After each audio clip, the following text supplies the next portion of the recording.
नुगासिनो दं मा बुंसार बेनि बेलायाव दा बुंना लाबाथ' जायाना खोथाफोरखो मोजां मावदोंब्लाथ' देरहासार जानांगौमोन ना रायजोआलाय मानोथो भटखौ होआसै दा खामानि मावासै रायजोफोरजों सोमोन्दो लाखिना सोलियासै बेखायनोथ' जेननो गोनां जाबायना दा जों दायित्व मोनबाय आरो जोंथ' रायजो राजानो गोबां खोथाफोरखौ होबोदों जोङो रायजो राजानि जौगानाय खामानि मावगोन होननानै आरो जोंहा गोबां खामानि मावनो दोङो जिहेतु दायित्व मोनदोंब्लाबो जोंबो दासिम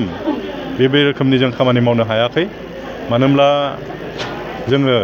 जि बिटिसि गभर्नमेन्टआ जिखिनि थाखा फैसा मोननांगौ आसाम गभर्नमेन्टनिफ्राय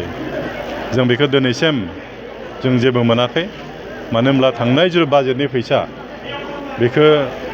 थांनाय सरकार बिथांमोननो हरजोबदों आरो बिथांमोना थाखा फैसा मोननानै गासैखौबो माने खरस खालामजोबदों आरो माने दा जों जुदिब्लाबो सेप्तेम्बर मासावनो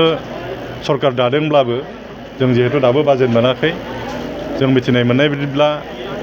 फैबाय थानाय माने जुलाइ दाननि 6 अक्ट'निफ्राय जोंहा आसामाव बाजेट सेसन जागोन आरो बे बाजेट सेसनावसो जोंनि बाजेटफ्रा पास जागोन आरो बिनि उनावसो जों बिटिसिआबो बाजेटनि फैसाखौ जों मोनगोन आरो बिनि उनावसो जोङो जौगानाय खामानिफोरखौ मावनो हागोन आरो जिफोर बाथ्रा जों बुंबोदों खोथा होबोदों रायजोनो जों बे खामानिफोरखौ जों मावनो नाजाथारगोन आरो